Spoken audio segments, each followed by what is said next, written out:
साल 990 मास नव हुए रसूल को जब रूह अल्लाह मिसल गाजियो सैया उतरे तब सैया उतरे तब संबत 1638 आसो सुदी 14 को।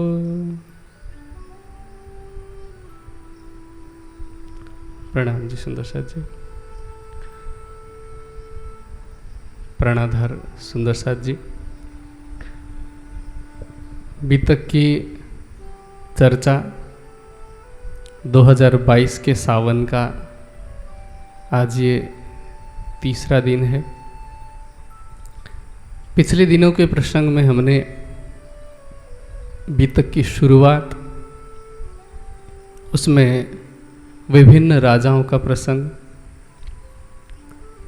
उन राजाओं का प्रसंग क्यों आया उसका कारण, फिर इस खेल के बनने का कारण क्या है, महाकारण क्या है।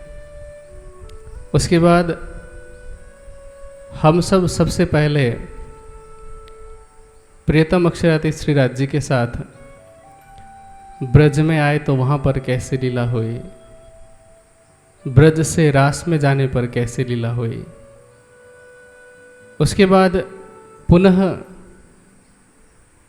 परमधाम में जागृत हुए। पूर्ण रूप से तो जागृति नहीं कह सकते क्योंकि जागृति की वहाँ पर लीला नहीं हुई, लेकिन हाँ खेल देखने की इच्छा अधूरी रह गई। जैसा कि अभी हमने बहन से प्रकाश की वाणी का गायन सुना कि कछु इनविद कियो रास खेल फिरे घर, खेल देखन के कारणे आइया उम्मेदा कर, उम्मेदा न हुईया पूर्ण धाख मन में रही, तब धनी जी अंतर्गत हुक्म कियो सही। धाक अर्थात इच्छा, चाहना। हमारी माया देखने की, खेल देखने की इच्छा अधूरी रह जाने के कारण पुनः ये खेल बनाया गया, कालमाया का ब्रह्मांड बनाया गया और इसमें अब ब्रह्म सृष्टियों को आना है। चूंकि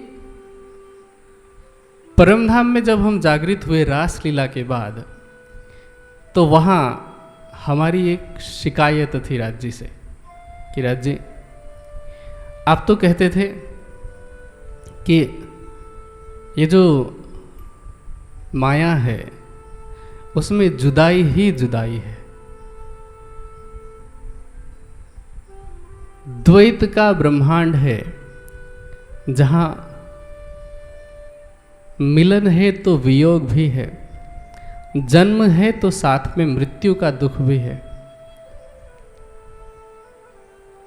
अनेक प्रकार के कष्ट हैं। क्योंकि जब हम पुराण संहिता का अवलोकन करते हैं, उसको जब देखते हैं, तो राज जी ने उसमें ब्रह्म सृष्टियों को मना करते हुए कहा कि फुल्ल पद्मम सरह त्यक्त्वा मृग तृष्णाम नुधावथ मामानंदम परित्यज्य पाषाणम पूजयिष्यत।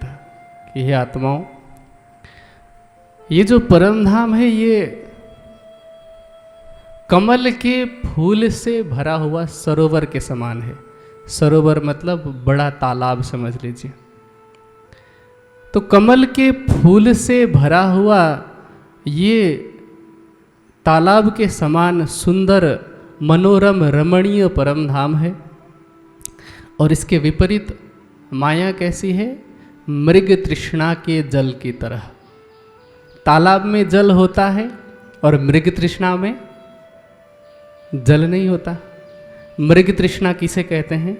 जैसे जब हम गर्मियों में भरी दोपहरी में सड़क में पैदल चल रहे होते हैं या गाड़ी पर भी चल रहे होते हैं, बैठे होते हैं, तो थोड़ी दूरी पर ऐसा लगता है कि पानी है, जबकि वहाँ जाने पर पता चलता है कि पानी नहीं है। ऐसा क्यों होता है? साइंटिफिक थियरी के हिसाब से देखें तो सूर्य की जो किरणें हैं उनकी तरंग दैर्घ्यता, जिसको इंग्लिश में कहते हैं वेवलेंथ, तो उस वेवलेंथ की वजह से जो अलग अलग रंगों की किरणें होती हैं वो टकरा करके जब हमारी आंखों पर पहुंचती है तो एक प्रकार का भ्रम पैदा करती है। वो उस सूर्य की किरणों के कोण पर, एंगल पर डिपेंड करता है, तो वो होता है भ्रम। एक है वास्तविक जल जिसमें कमल के फूल हैं, और दूसरी ये माया का संसार है, ये तो मृग तृष्णा के समान है, जहाँ आप जितना नज़दीक जाएंगे सुखों को उतना दूर ही पाएंगे। इसीलिए राज जी ने मना किया। लेकिन हुआ क्या कि जब ब्रज में गए तो माया के विषय में, माया से हमने जो उम्मीदें लगा रखी थी कि राज जी ने जैसा वर्णन किया, उस वर्णन के आधार पर वो खरा नहीं उतर रही थी, क्योंकि हमने वहाँ पर किसी अपने की मृत्यु नहीं देखी, तो मृत्यु का दुख कैसा होता है वो पता नहीं। राज जी ने कहा था कि माया में जाकर के तुम अलग थलग हो जाओगे, अब जुदाई का दुख क्या होता है वो हमने देखा नहीं, क्योंकि गोपियों के अंदर जो ब्रह्म सृष्टियाँ आई थी तो वो एक ही ब्रजमंडल के अंदर थी, और वहाँ श्री कृष्ण जी के अंदर हमारे धामधनी विराजमान हैं, वो भी हमारे साथ साथ में हैं, तो जुदागी भला कहाँ हुई। तो ब्रज में जुदागी नहीं हुई, रास में गए तो पल भर की जुदागी थी, लेकिन उसके बाद कहते हैं ना, आया स्वरूप कर नया श्रृंगार, भजनानंद सुख लियो अपार, तो इतना सुख दे दिया कि उस पल भर के जुदागी को हम भूल गए। तो जब हम परम धाम में जागृत हुए तो हमने अब राज जी से शिकायत की कि आपने जैसा कहा था वैसी माया तो है नहीं, हमें तो वो वाली माया देखनी है जहाँ पर सच में जुदाई है। अब वो जुदाई दिखानी है तो कैसे दिखा रहे हैं कि जुदाई का मतलब अलग। तो इस कालमाया के ब्रह्मांड में आए तो अलगाव कैसे हुआ। जैसे जैसे मैं सवाल पूछता जाऊँ आप जवाब देते जाना, वैसे सबको पता ही है। ब्रजमंडल में सारी ब्रह्म सृष्टियाँ एक गोपियों के तन में थी। गोपियों के तन में का मतलब सभी स्त्री रूप में थी, है ना। इस जागनी के ब्रह्मांड में कोई स्त्री में है, कोई पुरुष में है, और पुराण संहिता में तो यहाँ तक लिखा गया है कि पुरुष और स्त्री के अलावा हो सकता है कि किन्नरों के अंदर, किन्नर कहते नपुंसक को, उसके अंदर भी ब्रह्म सृष्टियाँ आई हैं, ऐसा पुराण संहिता के अंदर लिखा है। तो जुदाई हुई, 3 डिवाइड कर दिए पहले, उसके बाद ब्रज की लीला में एक ही ब्रजमंडल के अंदर गोपियाँ आई हुई थी, तो अलगाव का कोई भाव ही नहीं था।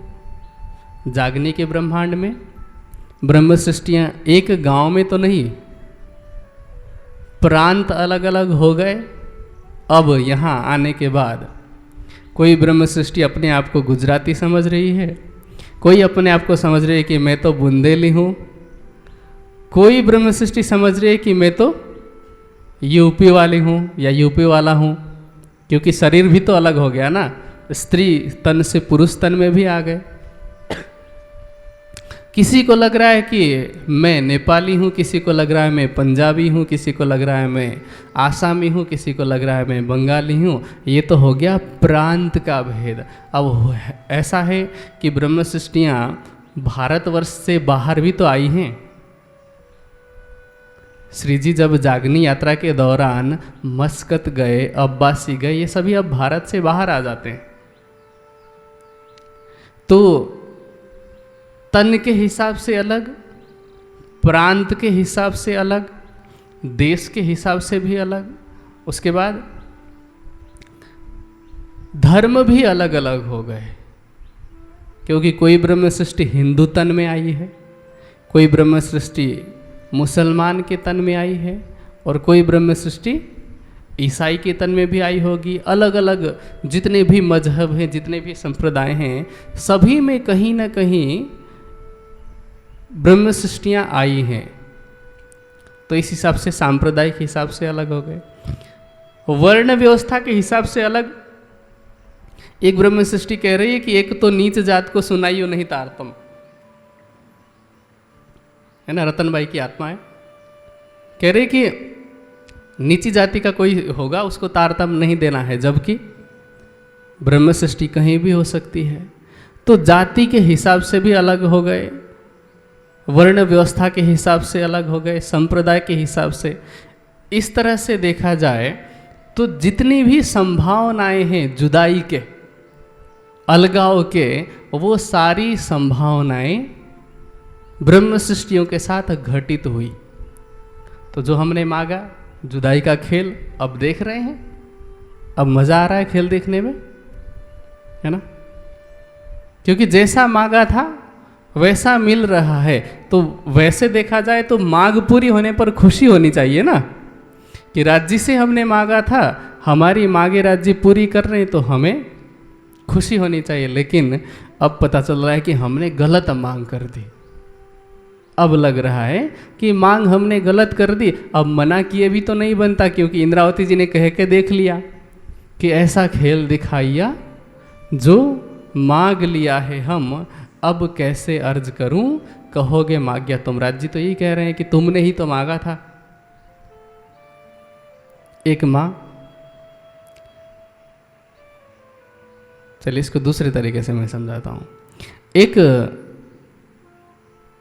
जंगल में दो मित्र जा रहे थे, तो दोनों को बहुत अधिक भूख लगी, खाने को कुछ नहीं था।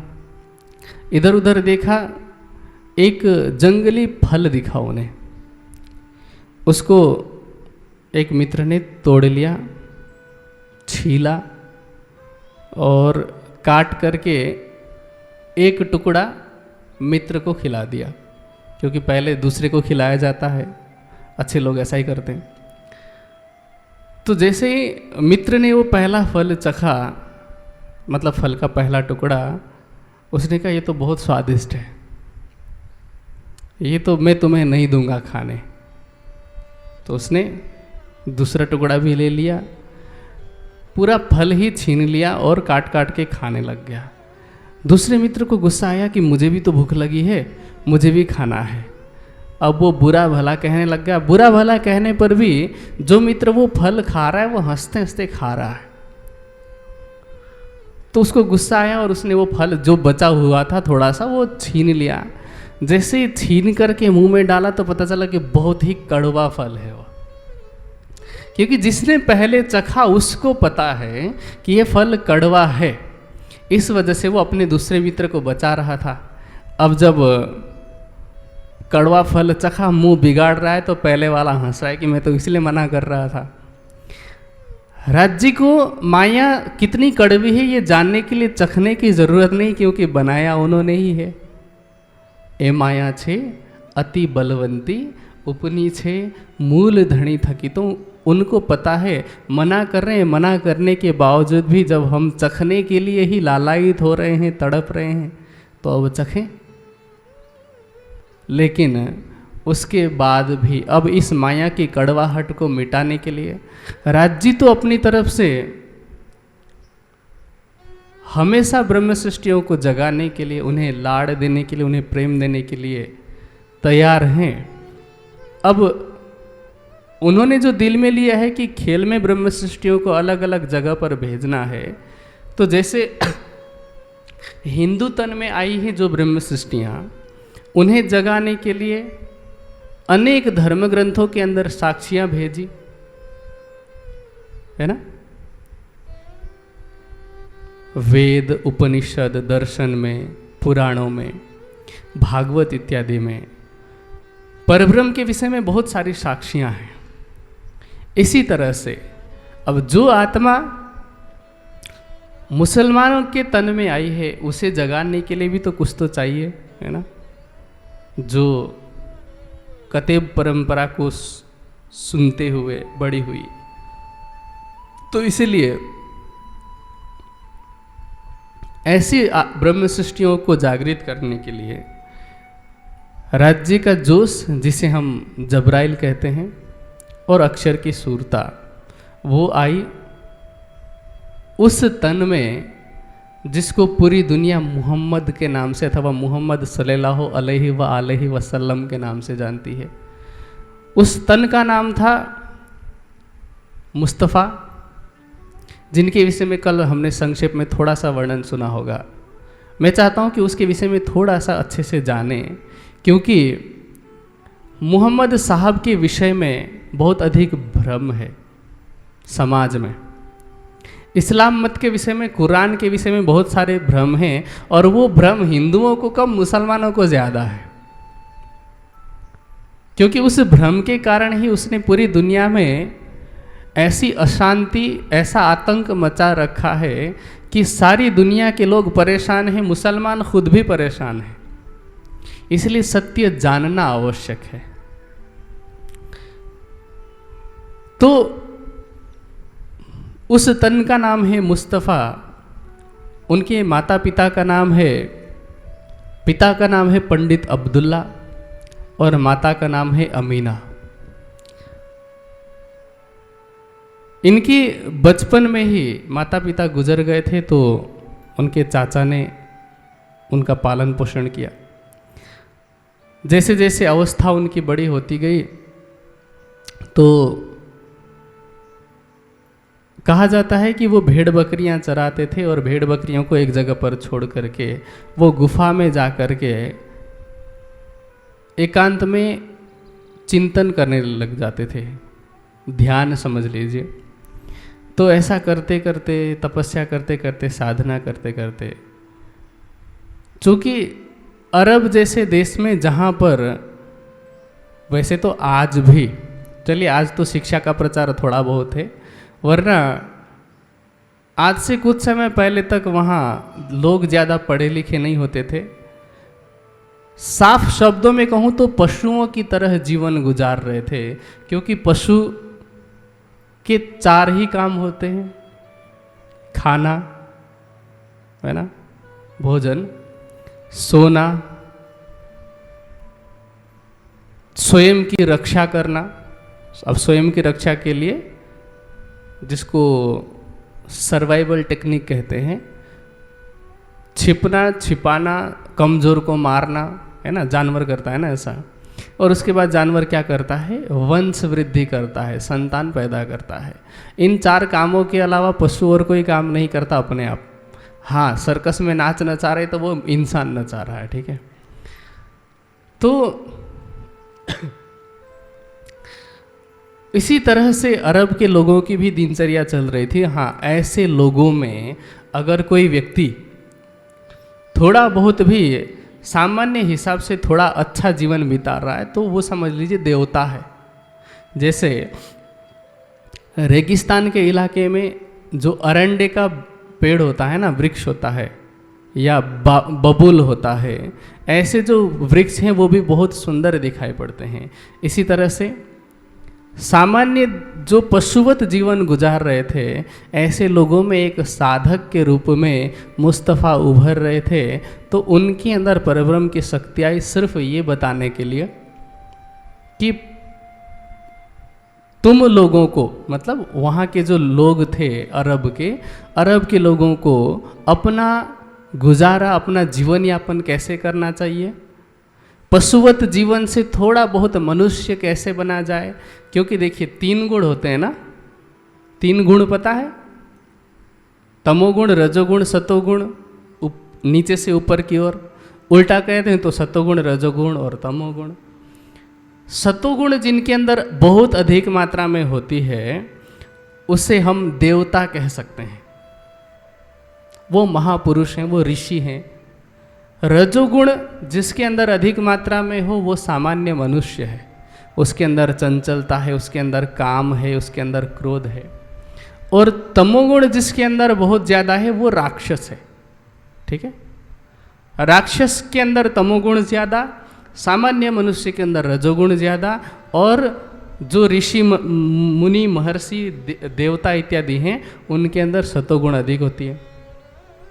अब जो अरब के लोग हैं, उनका खान पान कैसा था, जानवरों को ही खाते थे।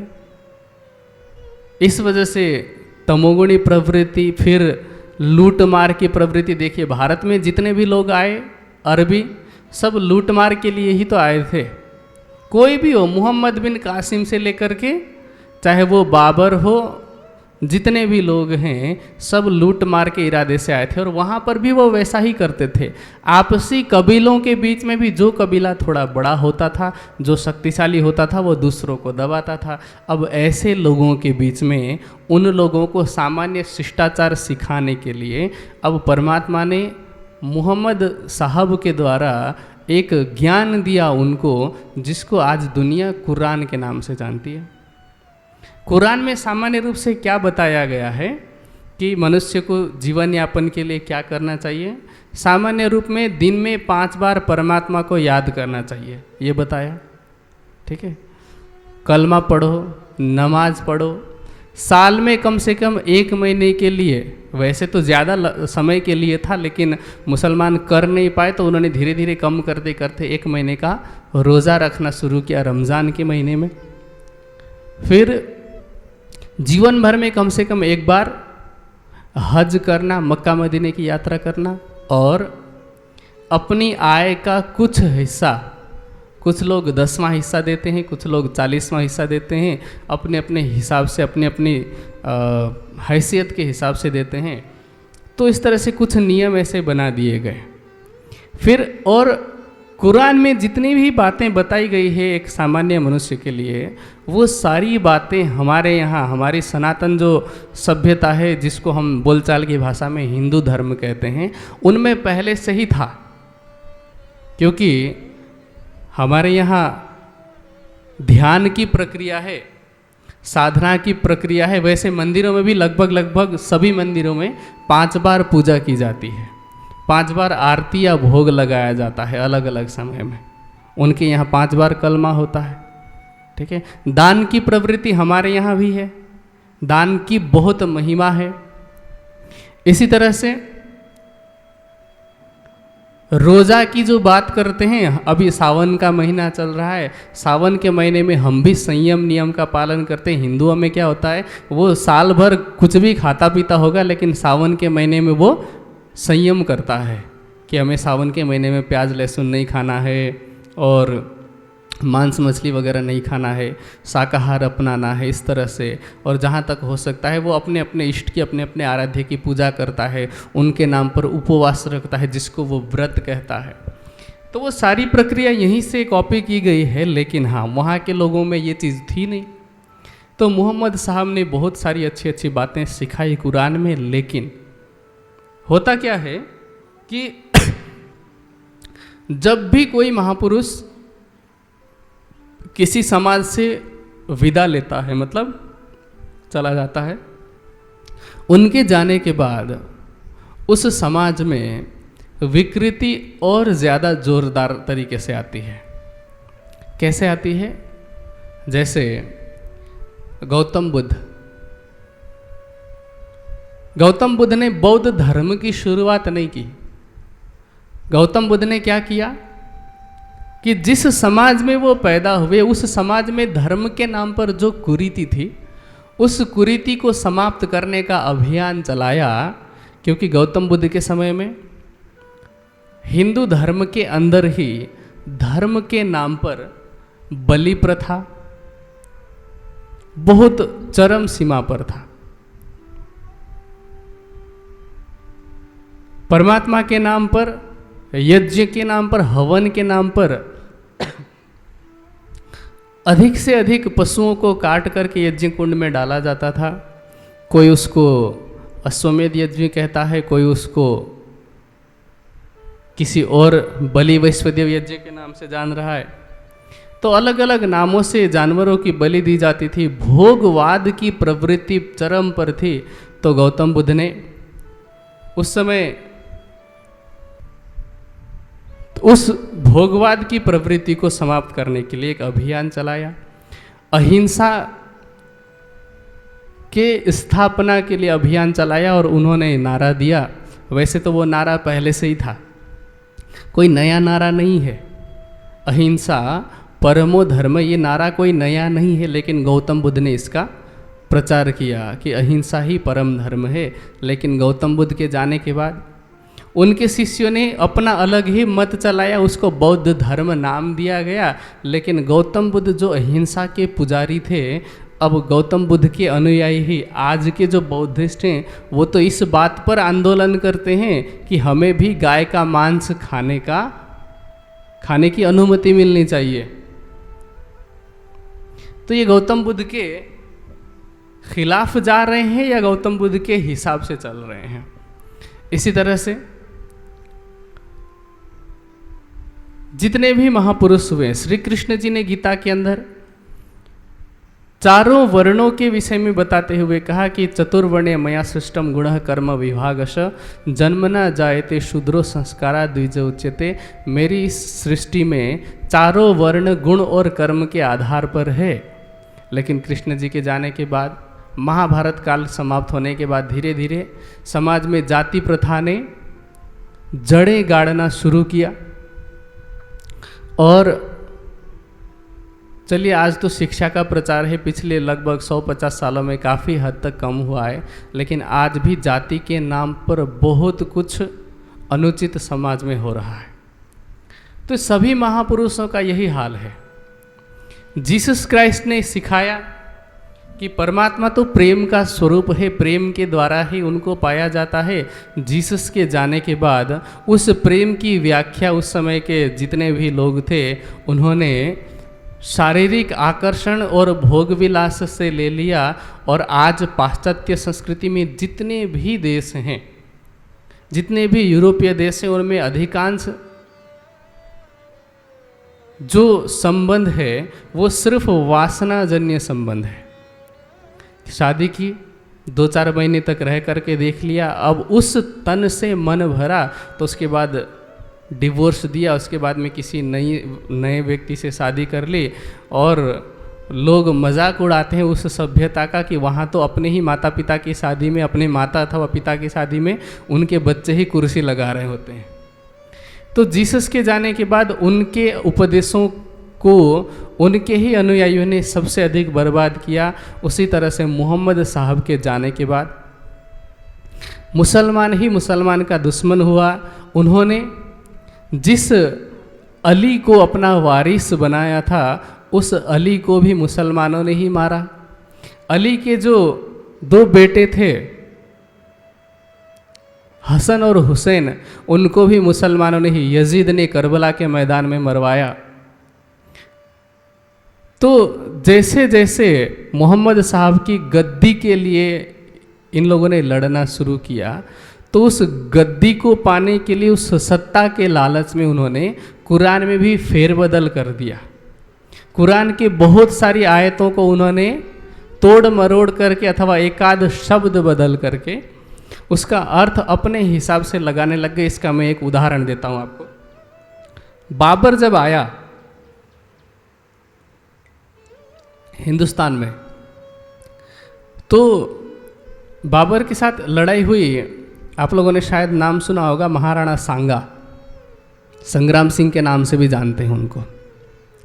राणा सांगा के साथ में जब लड़ाई हो रही थी, बाबर कोई धर्म का प्रचार करने के लिए नहीं आया था, वो आया था दिल्ली फतेह करने के लिए, दिल्ली जीतने के लिए। लेकिन जब उसकी सेना हार रही थी तो उसने क्या कहा, मुसलमानों इस्लाम खतरे में आ गया है, अब अगर हम हार गए तो इस्लाम खतरे में आ जाएगा, इसीलिए तुम जी जान से युद्ध करो। अगर तुम जीत गए तो तुम्हें इस दुनिया में इस्लाम की बादशाहत को फैलाने का सवाब मिलेगा, पुण्य मिलेगा, गाजी कहलाओगे। और अगर मारे गए तो तुम्हें जन्नत मिलेगी और जन्नत में हूरें तुम्हारा स्वागत करेंगी।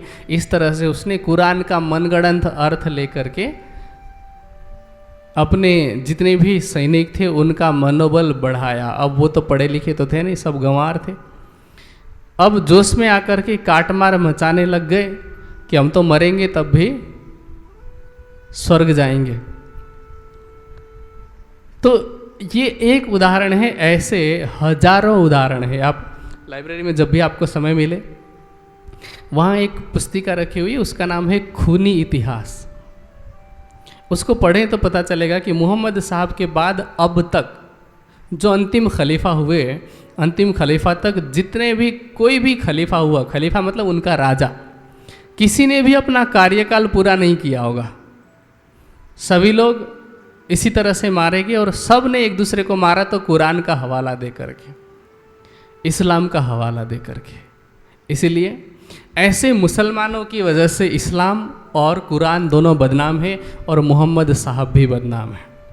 क्योंकि क्या कहते हैं वाणी में, एक चौपाई महामती जी कहते हैं, अधम शिष्य गुरु को बुरा कहावे पर सोने ना लगत स्याही।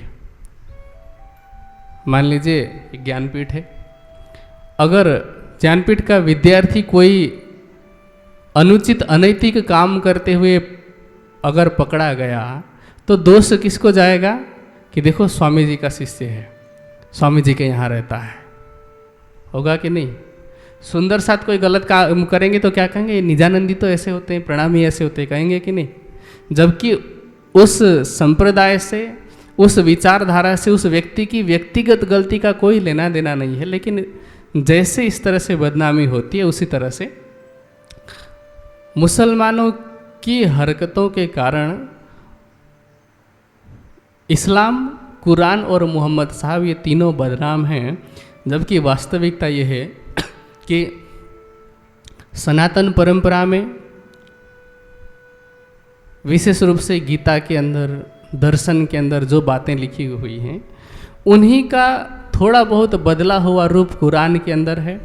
और हाँ, जितना बदलाव है, जितने भी आयतें हैं, जैसे आपने कुछ समय पहले सुना होगा कि कुरान में ऐसी 22 या 24 ऐसी 26 कुछ ऐसी आयतें हैं जिनकी वजह से समाज में, दुनिया के अंदर आतंकवाद है।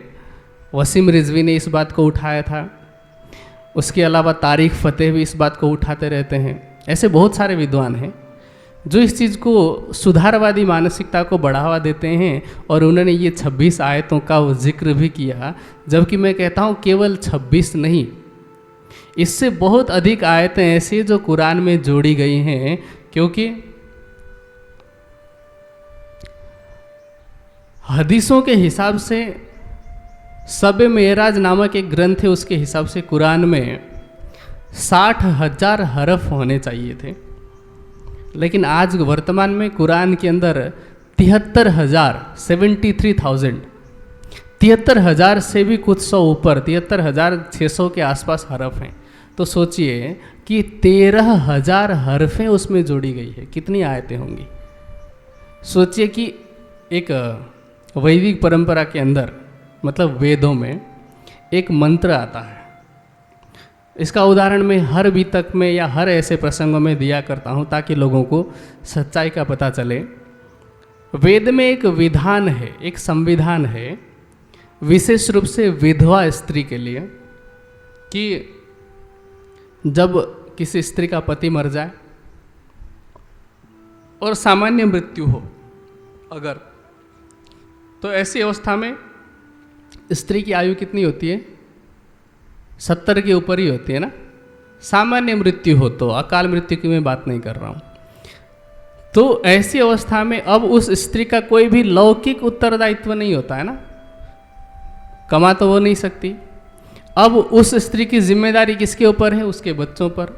तो उसके जीवन भर का जो अनुभव है उससे समाज शिक्षा ले, उस स्त्री को समाज का अग्रगण्य बनाया जाए। जैसे बोलचाल की भाषा में सरपंच कहते हैं ना, वैसे ही उस स्त्री को आगे बढ़ाया जाए, विधवा स्त्री को। ऐसा कह करके वेद में एक विधान है और उस मंत्र में स्त्री के लिए कहा गया है अग्रे कृतम। अग्रे मतलब आगे किया जाए, ऐसा। अब उसमें वाममार्गी जो पंडित हैं उन लोगों ने सोचा, जो स्वार्थी पंडित हैं उन लोगों ने, कि अगर स्त्री को आगे बढ़ा लिया जाए, क्या कहते हैं कि एक स्त्री यदि शिक्षित होती है, एक स्त्री यदि विदुषी होती है, तो पूरा परिवार ज्ञानी होता है, विद्वान होता है।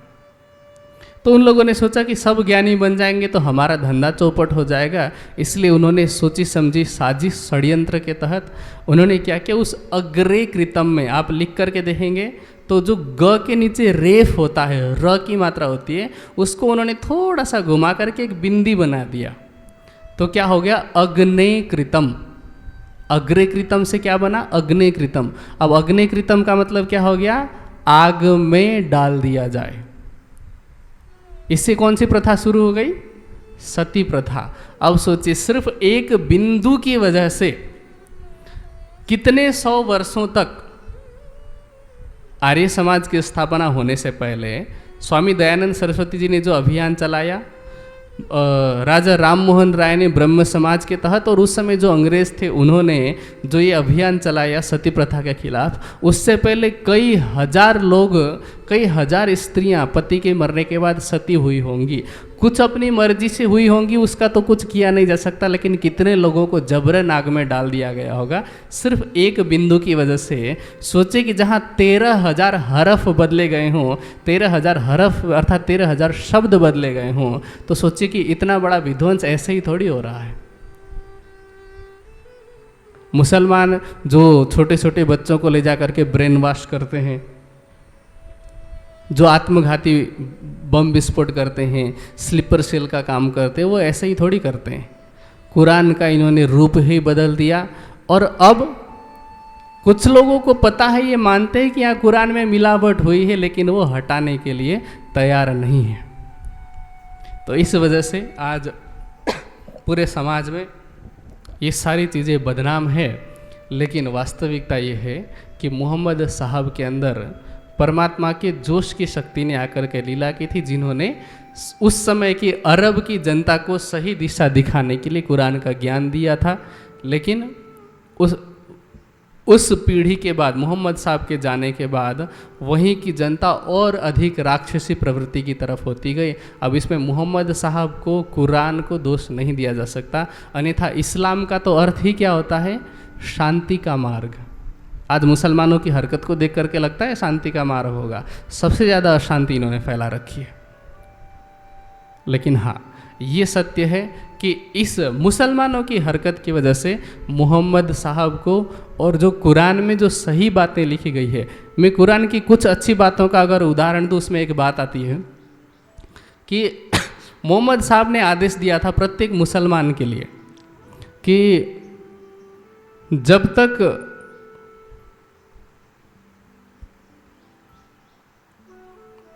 तुम्हारे पड़ोस में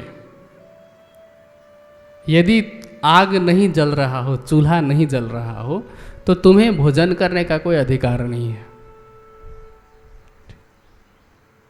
ये इसको कोई कह सकता है कि आतंकवाद फैलाता है? ऐसी बातें नहीं, क्योंकि इसमें समाज के सभी लोगों को समान अधिकार प्रदान किया गया है कि सामान्य रूप में प्रत्येक व्यक्ति की आवश्यकता क्या होती है? भोजन, वस्त्र और रहने की जगह, है ना। तो अब प्रत्येक व्यक्ति के घर में आग जल रहा हो, ये सुनिश्चित करना तुम्हारा काम है। ये मोहम्मद साहब के माध्यम से कुरान में आदेश है, ठीक है, पहला। दूसरा, ये एक चीज़ का तो मुसलमान आज भी पालन कर रहे हैं, जहाँ तक संभव है, कि वो ब्याज नहीं लेते, पता है? क्योंकि ब्याज की जो प्रथा है, इंटरेस्ट जिसको कहते हैं ना, वो प्रथा वैसे कुरीति है। आपने पुरानी जितने भी उपन्यास है, उन सब उपन्यास में पढ़ा होगा कि जमींदार क्या करते थे? पहले ब्याज पर पैसा दिया करते थे, फिर वो गरीब बेचारा वो ब्याज चुका नहीं पाता था, फिर वही चक्रवृद्धि ब्याज जिसको कंपाउंड इंटरेस्ट कहते हैं, जुड़ते जुड़ते जुड़ते जुड़ते वो गरीब बेचारा उनका गुलामी करता था उनकी पूरे जीवन भर, लेकिन फिर भी कभी वो पैसा चुका नहीं पाता था। मोहम्मद साहब ने कुरान के माध्यम से ये बंद करवाया है, ठीक है। जो उससे लाभ ले रहे हैं उनको तो अच्छा लगता होगा, लेकिन सामाजिक हिसाब से देखा जाए तो ये कुरीति है। मोहम्मद साहब ने समाज के कल्याण के लिए, कि सबको बराबर मौका मिल सके, इसलिए उन्होंने दान देने की प्रवृत्ति रखी कि समाज का प्रत्येक व्यक्ति जो है वो अपनी आय का कुछ हिस्सा समाज के कल्याण के लिए दान दे, ठीक है। तो ये सारी चीज़ें अच्छी रखी गई। साल भर में 1 महीना कम से कम संयम नियम से पालन करने के लिए, संयम नियम का पालन करने के लिए सिखाया गया। लेकिन हाँ, जो मिलावटें हुई उसकी वजह से सारी जितनी भी अच्छी चीज़ें थी उसके ऊपर भी पानी फिर गया। आज पूरी दुनिया इन मुसलमानों की वजह से कुरान से भी नफ़रत करता है, मोहम्मद साहब से भी नफ़रत करता है कि इनकी वजह से दुनिया में ऐसा आतंकवाद है, जबकि इसमें मोहम्मद साहब का कोई दोष नहीं है। अब आगे प्रसंग बढ़ते हैं कि साल 990 मास 9 हुए रसूल को जब अब मोहम्मद साहब जब आए थे, उनके जाने के बाद 990 वर्ष और 9 महीने के बाद श्यामा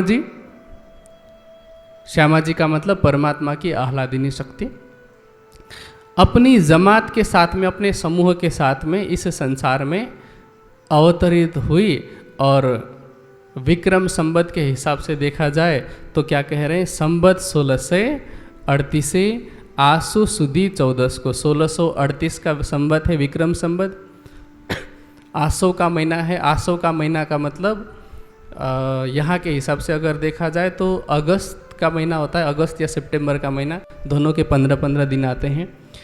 तो उसके शुक्ल पक्ष की चतुर्दशी तिथि को जन्मे दिन श्री देवचंद्र जी आए प्रगटे मारवाड़ में। अब आगे जिनकी बीतक बताने जा रहे हैं, जिनके द्वारा वह ज्ञान इस संसार में अवतरित हुआ, जिस ज्ञान की प्रतीक्षा में सारे ऋषि मुनि, तपस्वी, महात्मा और यहाँ तक कि स्वर्ग के देवी देवता भी लालायित थे, वो ज्ञान प्रकट होने वाला है।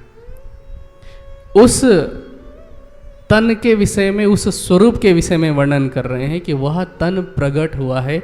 उस तन का, तन मतलब शरीर, उनका जन्म हुआ है और उनका नाम क्या है, श्री देवचंद्र जी। जन्मे दिन श्री देवचंद्र जी आए प्रगटे मारवाड़ में, मारवाड़ में प्रकट हुए। मारवाड़ कहाँ पड़ता है, वर्तमान में तो अभी पाकिस्तान में चला गया है बंटवारे के बाद।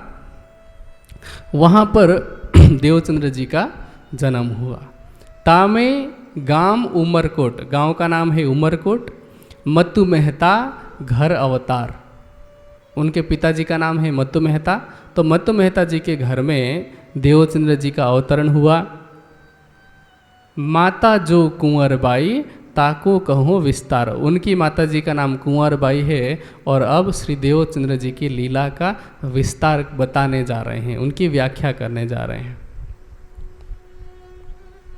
कैसे कर रहे हैं, जब जन्मे मारवाड़ में घर अति आनंद नर नार। मारवाड़ में मत्तू मेहता और कुंवरबाई जी के घर में जब श्री देवचंद्र जी का जन्म हुआ तो उनके घर में नर नार, नर मतलब पुरुष, नारी मतलब स्त्री। यहाँ नर नारी मतलब उनके माता पिता या जो भी रिश्तेदार के लोग होंगे, सभी लोग बहुत ही प्रसन्न हुए, क्योंकि इन दोनों को, मत्तू मेहता जी और कुंवरबाई जी को, काफ़ी लंबे समय से, विवाह होने के लंबे अरसे के बाद भी कोई संतान नहीं हुई थी। तो जो ज़्यादा उम्र में जाकर के कोई संतान की प्राप्ति होती है तो अमूमन सबको सुख होता है। तो इसलिए श्री देवचंद्र जी के जन्म पर सभी आनंदित हुए। और ये तो जाहिरी रूप में, प्रत्यक्ष रूप में। अब क्या कह रहे हैं, यह बधाई ब्रह्मांड में त्रिगुण समेत विस्तार। श्री देवचंद्र जी के जन्म की बधाई तो संपूर्ण ब्रह्मांड में मिली। ये एक आलंकारिक लाक्षणिक वर्णन है, क्योंकि ब्रह्मांड को बधाई कैसे मिली, ऐसा नहीं कि कोई व्यक्ति उठ करके गया और नगाड़ा बजा करके दुनिया वालों को बधाई दे रहा है। ये बधाई कैसे प्राप्त हो रही है कि जैसा कि मैंने पहले ही कहा कि वह ज्ञान प्रकट होने वाला है इस तन के माध्यम से, जिसके विषय में किसी ने भी नहीं सुना था। मुझे लगता है कि शायद इस विषय में थोड़ा अच्छे से प्रकाश डालना चाहिए कि इस ज्ञान की विशेषता ऐसी क्या है कि पहले कभी आई नहीं थी। आप सब यहाँ पर उपस्थित हुए हैं, या जितने भी लोग भविष्य में इस चर्चा को सुनेंगे, आप सबको ये लग रहा होगा कि ऐसा विशेष क्या है इसमें। देखिए, कोई भी व्यक्ति जब अध्यात्म से जुड़ता है, धर्म से जुड़ता है, सत्संग से जुड़ता है, तो उसका कारण ये होता है कि उसे विशेष रूप से अपनी पहचान करनी है, क्योंकि अध्यात्म की शुरुआत ही यहीं से होती है। सामान्य रूप में सवाल ये होता है कि अपनी पहचान क्यों करनी है, परमात्मा को क्यों पाना है, उसकी पहचान क्यों करनी है। उसका उत्तर यह है कि कोई भी मनुष्य या कोई भी प्राणी, सिर्फ मनुष्य ही नहीं, कोई भी प्राणी संसार में सुख चाहता है। ऐसा कोई नहीं होगा जो ये कहे कि नहीं नहीं मुझे तो दुख चाहिए। सबको सुख चाहिए, सबको आनंद चाहिए। तो आनंद की खोज में वो अलग अलग जगह पे दिमाग लगाता है, खोज करता है, नजरें इधर उधर घुमाता है कि यहां से आनंद मिलेगा शायद। तो कभी वो सोचता है कि देखो घर परिवार में शायद आनंद है। सौभरी ऋषि थे, सौभरी ऋषि, बंद कर दो, बंद कर दो, वन में तपस्या कर रहे थे। तपस्या करते करते भी उनको शांति नहीं मिली। तो एक दिन क्या हुआ कि सुबह स्नान करने के लिए गए हुए थे, उन्होंने नदी में देखा कि मछलियों का एक परिवार है। बहुत सारी मछलियाँ जल में अटखेलियाँ करते हुए इधर उधर भाग रही हैं। तो सौभरी ने सोचा, सौभरी ऋषि ने, कि शायद मेरा कोई परिवार नहीं है, इस वजह से मुझे शांति नहीं मिल रही है, तो मुझे भी परिवार बना लेना चाहिए। तो सौभरी ऋषि गए मानधाता राजा के पास और उनकी पुत्रियों से शादी की। एक शादी नहीं, शादियां की। शादी करने के बाद अनेक वर्षों तक, क्योंकि अब राजा के वो दामाद हैं, जमाई हैं, धन संपत्ति की कोई कमी नहीं है क्योंकि रानियां हैं, तो अनेक वर्षों तक सांसारिक सुखों का भोग करते रहे, विषय भोग में वो लगे रहे। लेकिन उनको लगा कि नहीं, शांति तो इसमें भी नहीं मिल रही है। तो उन्होंने सोचा कि नहीं, इसमें तो शांति नहीं है, फिर इसको छोड़ देना चाहिए। तो सबसे सलाह किया और कहा कि नहीं, मुझे तो फिर से साधना में जाना है। अब पुनः ध्यान साधना में, भक्ति में चले गए, क्योंकि वो देख पा रहे थे कि इससे भी शांति नहीं मिल रही है। तो उनका उदाहरण लेकर के कपिल मुनि सांख्य दर्शन में कहते हैं, न भोगात रागः शांति मुनिवत। सौभरी मुनि की तरह ही भोग से रागों की शांति नहीं होती है। तो जो मन में कई बार विचार आता है कि इसकी वजह से शायद शांति है, मैं परिवार बना लूँ, परिवार बढ़ा कर लूँ, उससे शांति मिलेगी, वैसे शांति तो उसमें भी नहीं है। हाँ, इसका मतलब ये नहीं है कि जंगल सब लोग चले जाएं, ऐसा भी नहीं है। चूंकि मनुष्य सामाजिक प्राणी है, समाज में वो रहता है, तो परिवार की एक जिम्मेदारी होती है, अगर बना ली है तो।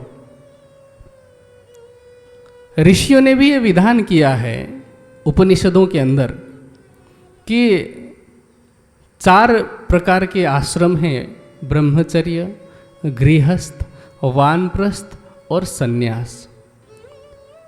4 भागों में मनुष्य की आयु को बांट करके 100 वर्ष मान करके 25 वर्ष तक ब्रह्मचर्य, फिर 25 वर्ष तक गृहस्थ, अगले 25 वर्ष तक वानप्रस्थ और उसके बाद सन्यास की आज्ञा दी उपनिषदों में ऋषियों ने। लेकिन साथ में ये भी कह दिया कि यदि कोई व्यक्ति ब्रह्मचर्य आश्रम में रहते रहते उसको इतना वैराग्य हो जाता है कि वो स्वयं की इंद्रियों पर, मन पर नियंत्रण कर सके, और यदि उसकी इच्छा है तो वो सीधे ब्रह्मचर्य आश्रम से संन्यास आश्रम भी ग्रहण कर सकता है। लेकिन ये सबके लिए नहीं है। राम रहीम, आसाराम जी जैसे साधु बनने से अच्छा है कि कोई अच्छा गृहस्थ बने। लेकिन हाँ, यदि संयम नियम का पालन कर सकते हैं तो उनको संन्यास लेने में कोई हर्ज नहीं है। इसीलिए सामाजिक प्राणी होने के नाते कर्तव्य निभाना अलग है, लेकिन पूर्ण रूप से सुख शांति उसमें भी नहीं है। फिर मनुष्य सोचता है कि अच्छा इसमें शांति नहीं तो किस में हो सकता है? धन कमाने में शायद शांति हो, जबकि सिर्फ कमाने में शांति नहीं, कमाने में तो अशांति है। उस धन का उपयोग करने में शांति हो सकती है, थोड़ी देर के लिए क्षणिक सुख उसमें हो सकता है। कमाने में तो बहुत मशक्कत करनी पड़ती है, सबको पता है।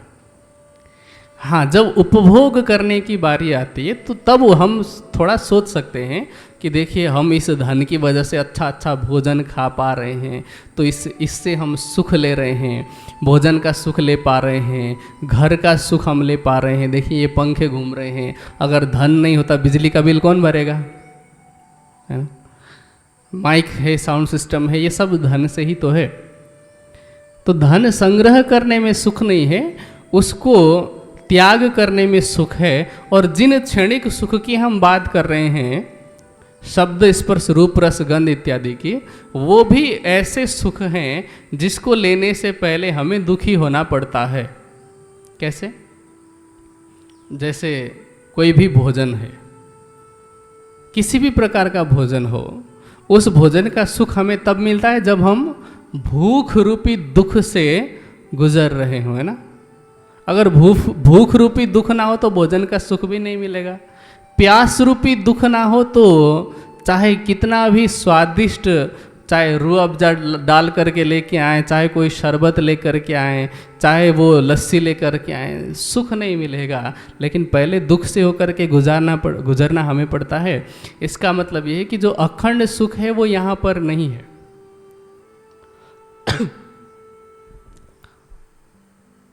लेकिन मनुष्य को तो चाहिए कि सुख ऐसा हो जो कभी समाप्त ना हो।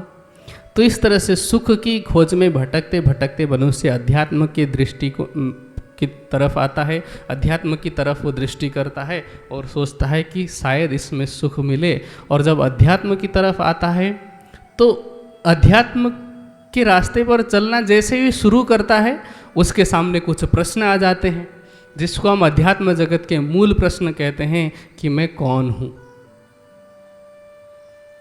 मैं कहाँ से आया हूँ।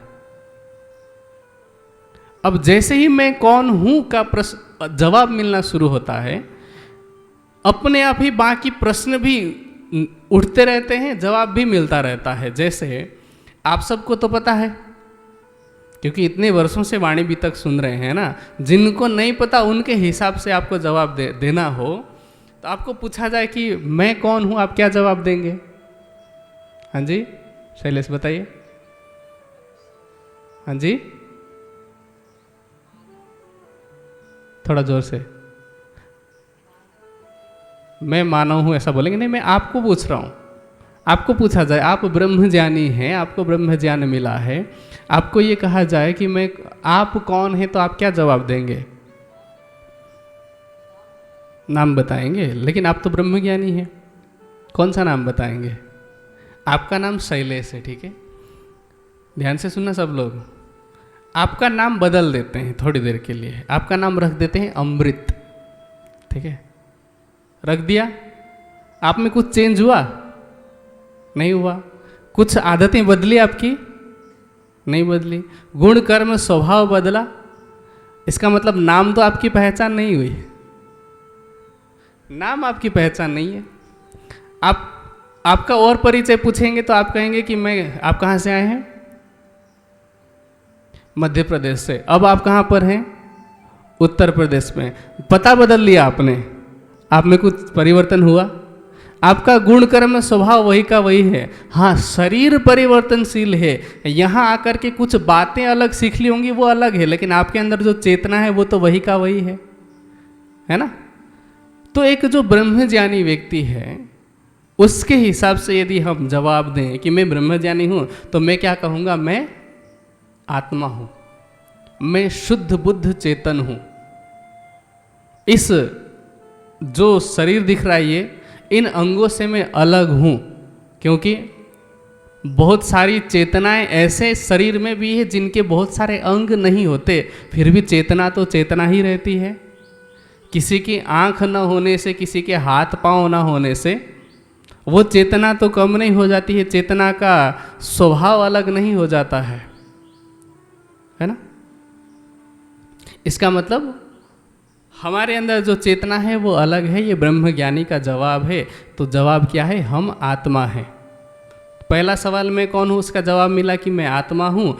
अब तुरंत अगला सवाल क्या होता है कि मैं कहाँ से आया हूँ, मतलब मैं कहाँ से आया हूँ। ये सवाल क्यों आता है? क्योंकि ये सृष्टि तो कभी तो नहीं रही होगी, है ना। और चेतना तो हमेशा रहने वाली है, ठीक है। तो जब ये सृष्टि नहीं थी तब मेरा अस्तित्व कहाँ था, और जब ये सृष्टि नहीं रहेगी तो मेरा अस्तित्व कहाँ रहेगा, ये सवाल है ना। तो मैं कहाँ से आया हूँ, इसका जवाब जब मिलेगा तो दोनों सवाल का जवाब भी मिल जाएगा, है ना। तो इस तरह से जब हम एक एक सवाल का जवाब ढूंढने लग जाएंगे तो हम अध्यात्म के उन सभी प्रश्नों का समाधान पा सकते हैं, और तब हमारा कल्याण हो सकता है। लेकिन जैसे ही तीसरे प्रश्न में आते हैं कि मेरी आत्मा का प्रियतम कौन है, इसमें सब फंस जाते हैं। आपको पूछा जाए, आज हिंदुओं में ये पूछा जाए कि आपकी आत्मा का मालिक कौन है, कुछ लोग कह देते हैं सबका मालिक एक, ये तो ठीक है, लेकिन वो एक कौन है। एक बार क्या हुआ, याद है, एक बार बहुत बड़ा भूकंप आया था, आज से 6-7 साल पहले, लगभग सबको पता ही होगा। तो उस साल ना मैं एक हिमाचल गया हुआ था ऐसे प्रचार प्रसार के लिए। तो वहाँ एक घर में हमें ठहरने के लिए जगह दिया था।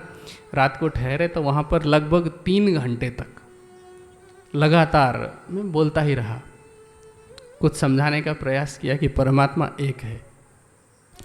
3 घंटे के बाद में उन्होंने क्या कहा कि हम तो मानते हैं, हम तो पहले से ही मानते थे कि परमात्मा एक है। लेकिन उनके हिसाब से क्या था, कहते हैं हम तो नारायण को मानते हैं। नारायण कितने? एक ही तो है ना नारायण भी। तो कहते हैं हम तो नारायण को परमात्मा मानते हैं और वो तो एक ही है। अब जो मान लीजिए अभी सावन का महीना चल रहा है, इसको शिव जी का महीना कहते हैं, कांवड़ी अभी बहुत सारे चल रहे हैं बेचारे, और उनको कहा जाए कि वो एक परमात्मा कौन है, वो कहेंगे शिव जी हैं।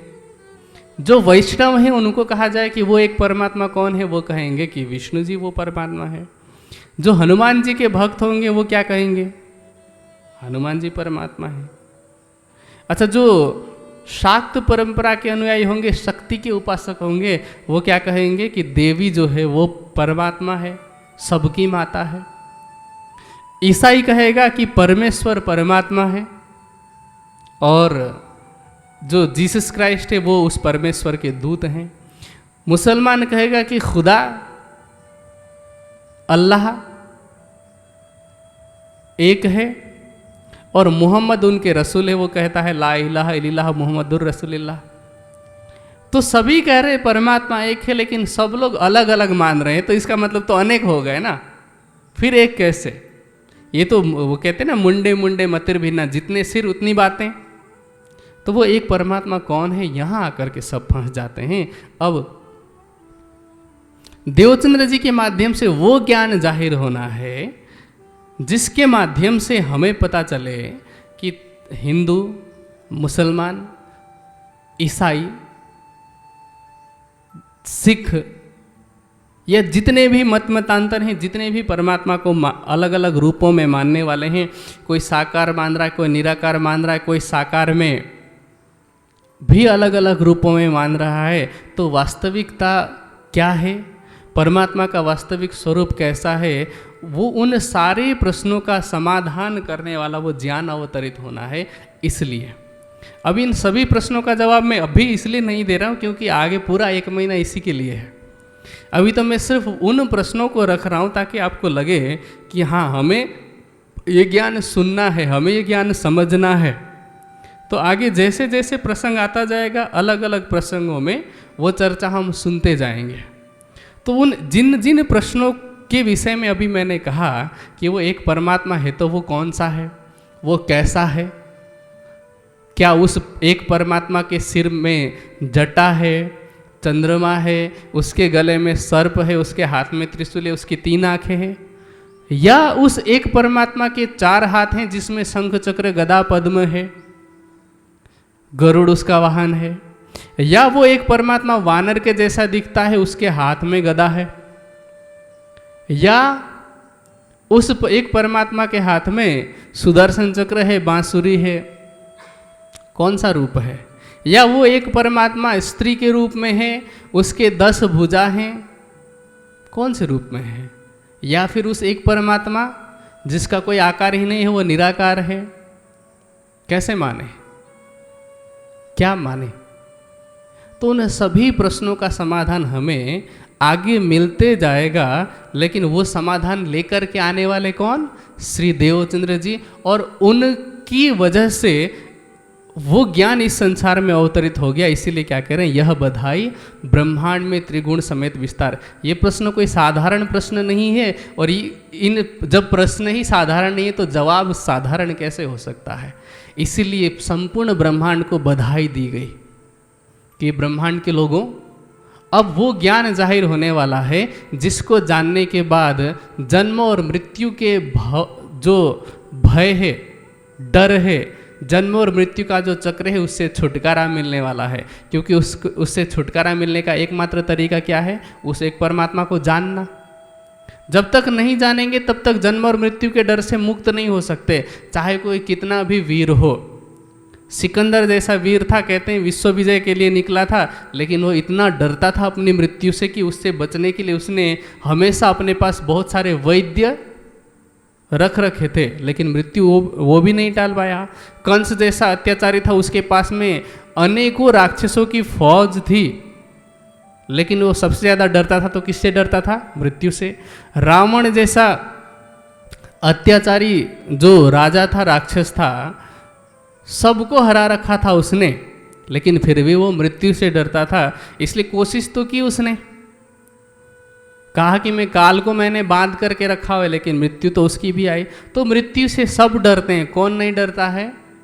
तमेव विदित्वाति मृत्यु मेति न अन्य पंथा विद्यते अनाय। जो उस परमात्मा को जान लेता है वो फिर मृत्यु से नहीं डरता है। जो भी अध्यात्म को जान लेता है, जो भी ये जान लेता है कि आत्मा तो परब्रह्म का अंग है, आनंद अंग है, तो वो नहीं डरता है। सोचिए, अध्यात्म में थोड़ा सा भी आगे बढ़ने के बाद बंदा वैरागी, जिनके पास ब्रह्म ज्ञान भी नहीं है, फिर भी उनको इतना पता है कि मैं ये शरीर नहीं हूँ, सिर्फ इतना पता होने पर भी वो उस समय के जो तत्कालीन मुस्लिम शासक थे, उनके द्वारा जब चिमटी से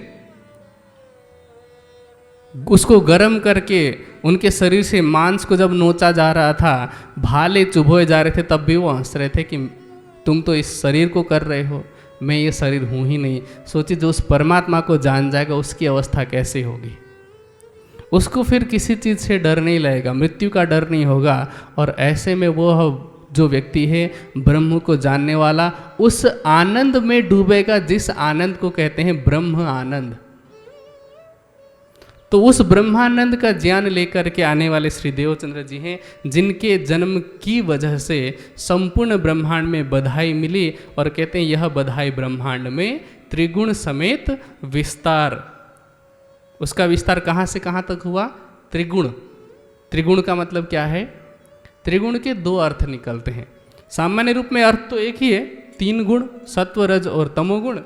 लेकिन प्रसंग के हिसाब से त्रिगुण ब्रह्मा, विष्णु और महेश का प्रतीक है। ब्रह्मा जी को रजोगुण का प्रतीक माना जाता है, विष्णु जी को सतोगुण का प्रतीक और शिव जी को तमोगुण का प्रतीक माना जाता है। ठीक है, इसके विषय में आगे व्याख्या होगी कि इनको ऐसा क्यों कहा जाता है, फिर से आने वाली चर्चा में। और यह त्रिगुण का दूसरा अर्थ यह है कि दुनिया के जितने भी प्राणी हैं वो 3 गुणों से ही बने हुए हैं। सांख्य दर्शन का कथन है सत्व रज तमसम साम्यावस्था प्रकृति। सतोगुण, रजोगुण और तमोगुण की साम्य अवस्था को प्रकृति कहते हैं। प्रकृति से महतत्व की उत्पत्ति होती है, फिर उससे अहंकार और उसके बाद में फिर अलग अलग तन्मात्राओं की उत्पत्ति होती है और फिर सृष्टि बनती है। तो जिनकी उत्पत्ति ही 3 गुणों से हुई है वो 3 गुणों से अलग कभी नहीं हो सकते। तो सभी प्राणी 3 गुण के अंदर आ जाते हैं। तो इसका मतलब ये है कि देवचंद्र जी के जन्म की बधाई संपूर्ण ब्रह्मांड में सभी प्राणियों को मिली। लेकिन ऐसा नहीं कि सबके कान में जाकर के बधाई दे रहे हैं, बधाई हो देवचंद्र जय, नहीं। ये एक आलंकारिक वर्णन है कि इनके द्वारा त्रिगुण से बनी हुई सृष्टि को अखंड मुक्ति का ज्ञान मिलना है। उस अखंड मुक्ति के ज्ञान से संपूर्ण त्रिगुण से बनी हुई सृष्टि को अखंड मुक्ति की प्राप्ति होनी है। इसीलिए कहा गया कि सबको बधाई मिले। बधाई का मतलब खुशखबरी मिली है। आगे कह रहे हैं, सुखदाई सबन को अखंड करनहार। क्या देने वाले हैं? सुखदाई सबन को, सबको सुख देने वाले हैं और सबको अखंड करने वाले। इसके विषय में तो हम पहले सुन चुके हैं। विश्व बंदे अक्षर लो सुके परीक्षित सु कहे विचार। सुखदेव जी ने परीक्षित से भागवत के अंदर कहा, जो स्वरूप प्रकट होने वाले उनके विषय में सुखदेव जी ने पहले ही वर्णन किया। भागवत के अंदर एक 2 श्लोक आते हैं। देवापि संतनुर्भ्राता मरुच इक्ष्वाकु वंशज कलाप ग्राम आसाते महायोग बलान्वितो तावी हैत्य कलेरंते वासुदेवानुशिक्षितो वर्णाश्रमयुतम धर्म पूर्ववत प्रथयिष्यतः। अर्थ क्या है इसका? एक है देवापि, जो कि शांतनु के भाई हैं। अब शांतनु कौन है? महाभारत में आपने नाम सुना होगा, भीष्म पितामह के पिता थे शांतनु, है ना।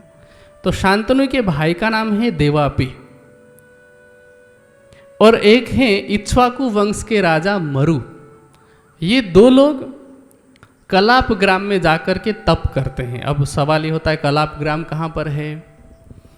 देखिए, कलाप ग्राम का अर्थ ये है, एक ऐसी जगह है, एक ऐसा स्थान है जिनको सिद्धों का स्थान कहा जाता है, सिद्ध योगियों का स्थान, जहाँ हर कोई व्यक्ति नहीं जा सकता है, और जाएगा तब भी सिद्ध योगी दिखेंगे नहीं, क्योंकि उन योगियों का शरीर सामान्य शरीर से भिन्न होता है, और जब तक वो नहीं चाहते तब तक किसी दूसरे को दिखाई नहीं पड़ते।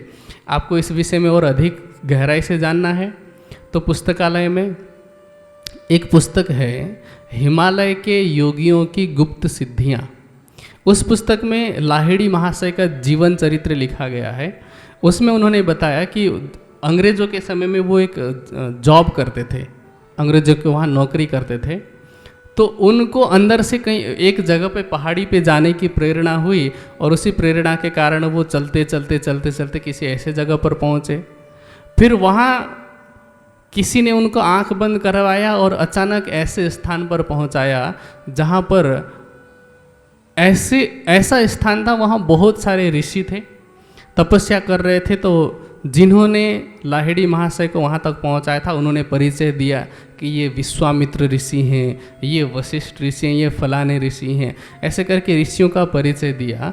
तो ये ऐसा स्थान है जिसको कलाप ग्राम कहा जाता है। तो वहाँ पर इन 2 लोगों ने, देवापि और मरु ने तपस्या की, और तपस्या करके ये वरदान प्राप्त किया, क्योंकि उनको तपस्या के क्रम में ही अंतः प्रेरणा हुई कि परमात्मा कलियुग के अंदर आएंगे और 2 तनों में विराजमान होंगे। तो उन्होंने वरदान मांगा कि वो जो 2 तन होंगे वो हमारे हों, मतलब हमारे अंदर बैठ करके परमात्मा लीला करें। तो अब जिसको अपने घर पे बुलाना है, तैयारी भी तो वैसी होगी ना। आपके घर में अगर कोई आपका सामान्य मित्र आने वाला होगा तो आप क्या करेंगे? थोड़ा बहुत साफ सफाई करेंगे, चद्दर उद्दर मिलाएंगे, ठीक है, समाप्त। अगर कोई वीआईपी गेस्ट आने वाला होगा तो क्या करेंगे? पुरानी सारी चीज़ों को हटा करके नया से नया सजाने का प्रयास करेंगे। अब सोचिए कि जिस परमात्मा को इस संसार में आना है, तो इसी हिसाब से उन्होंने भी अपनी तैयारी की, देवापि और मरु ने, और अपने आप को योग्य बनाया। और अब उन 2 तनों में परमात्मा आकर के लीला करेंगे, ऐसा निश्चित हुआ।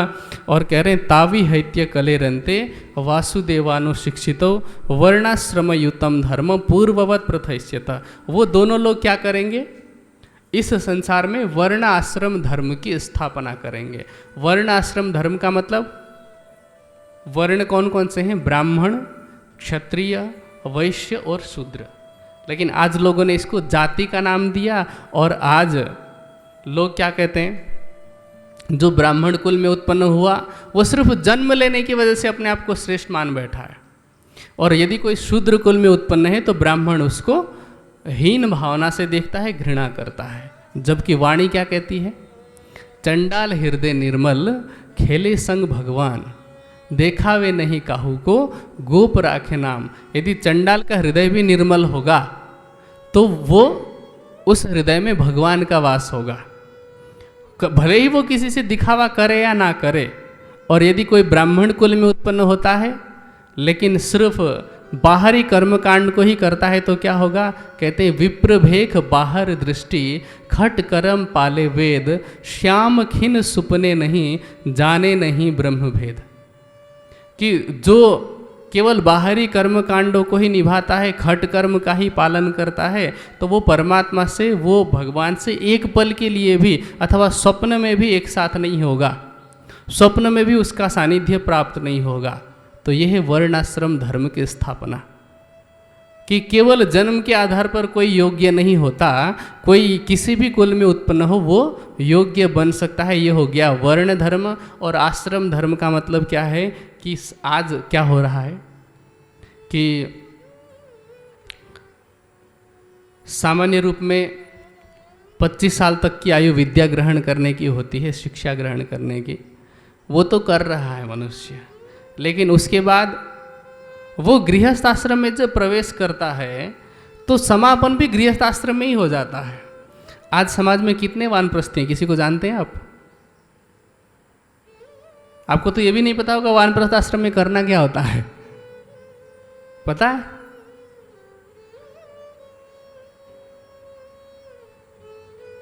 और सन्यास की तो बात ही बहुत दूर की है। लेकिन जो ज्ञान हमें प्राप्त हुआ है उस ज्ञान के माध्यम से अगर देखा जाए, वाणी और वित्त की रहने के हिसाब से देखा जाए, तो आश्रम की जो व्यवस्था है वो भी बहुत अच्छी तरह से व्यवस्थित की है। देखिए, मैं एक उदाहरण देता हूँ, समझदार को इशारा काफ़ी होता है। श्री जी जब मेरता पहुँचे, मेरता में वैसे तो बहुत सारे नाम हैं प्रसिद्ध, उसमें से राजाराम और झांझन भाई का नाम बहुत प्रसिद्ध है। वो गृहस्थ आश्रम में थे जब श्री जी पहुँचे थे, तो है ना। जब श्री जी से मिलने के बाद में सेवा कार्य उन्होंने शुरू किया तो अब वो वानप्रस्थ धर्म निभा रहे हैं।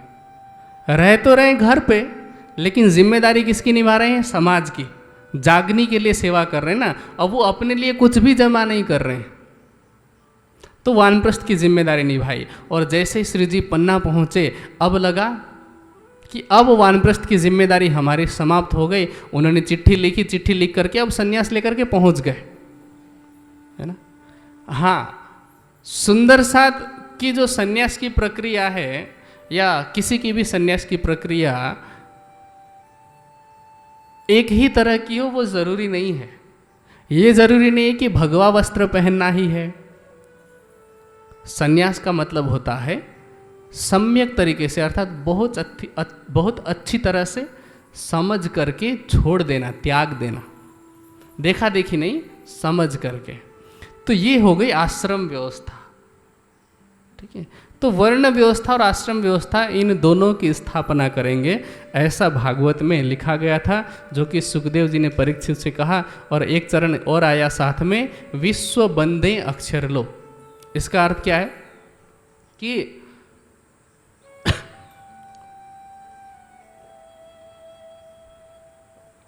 वाणी का ज्ञान अवतरित होने से पहले इस दुनिया के लोगों की पहुंच कहां तक थी? ध्यान से सुनना।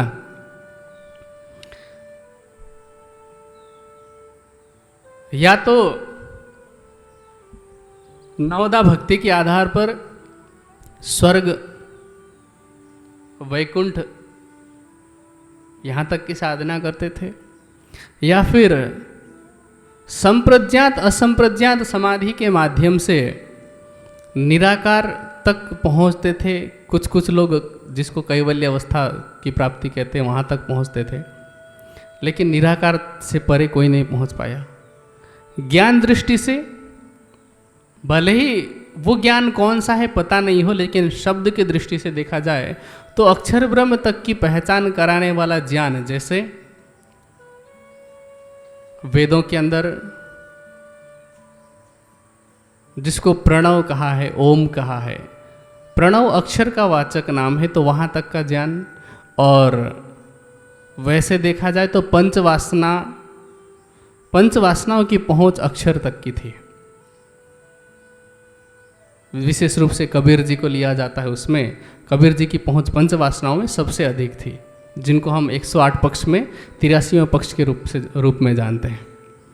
तो अब तक तारतम ज्ञान आने से पहले विश्व बंदे अक्षर लो, विश्व मतलब दुनिया, बंदे मतलब वंदना करती थी, भक्ति करती थी, अधिकतम मैक्सिमम जो लिमिट थी उनकी अक्षर ब्रह्म तक की थी, उससे आगे तक की पहुंच नहीं थी। लेकिन देवचंद्र जी के द्वारा वो ज्ञान प्रकट हुआ जिसमें अक्षर से भी परे अक्षरातीत की पहचान दी गई। ठीक है, अब आगे कह रहे हैं, सतयुग के बीजभूत इनो बीच रहे विस्तार। इनो बीच रहे विस्तार मतलब इनके बीच में, इनके अंदर अथवा इनके द्वारा, इनके माध्यम से सतयुग के बीजभूत का विस्तार होगा। सतयुग के बीजभूत का विस्तार होने का क्या अर्थ है?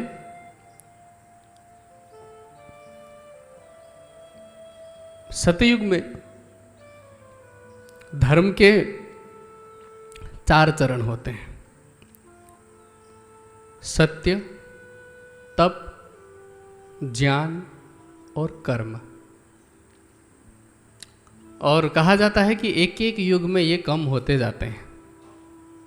त्रेता में तप, ज्ञान और कर्म रह जाता है, द्वापर में ज्ञान और कर्म तथा कलियुग में कर्म। ये पूरी तरह से सत्य नहीं है, लेकिन हाँ बहुत हद तक सच भी है, क्योंकि कलियुग को कर्म प्रधान कहा गया है। इसका मतलब ये नहीं कि कलियुग में ज्ञान होगा ही नहीं, लेकिन प्रधानता कर्म की होगी। ठीक है, अब सतयुग क्या है? सतयुग एक अवस्था है। कौन सी अवस्था? इसको उपनिषदों के माध्यम से अगर देखा जाए तो उपनिषद में एक प्रसंग आता है जिसमें कहा गया है कि अज्ञानता की नींद में शयन करने की जो अवस्था है उसको कहा गया है कलियुग। कलियुग क्या है? अज्ञानता की नींद में सोना कलियुग।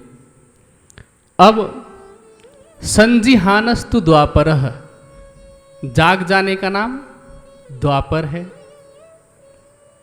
उठ करके खड़े हो जाने का नाम है त्रेता, और लक्ष्य प्राप्ति की तरफ बढ़ने का, दौड़ लगाने का नाम सतयुग है।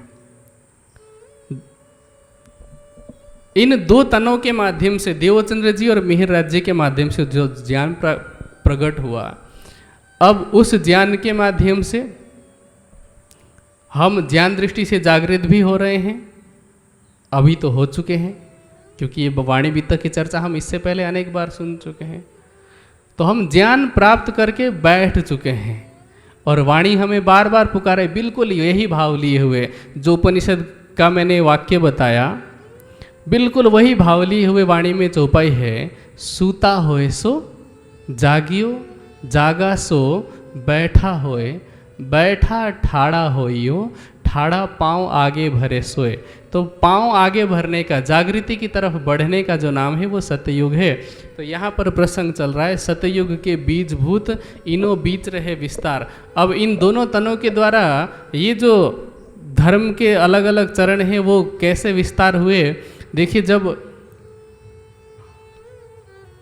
देवचंद्र जी के द्वारा भी जागने की लीला चल रही थी, 313 आत्माओं की जागनी हुई, उस समय सुंदर साथ ज्ञान में भी डूबा हुआ था, क्योंकि वो ज्ञान मिल रहा था जो आज तक कभी किसी को नहीं मिला।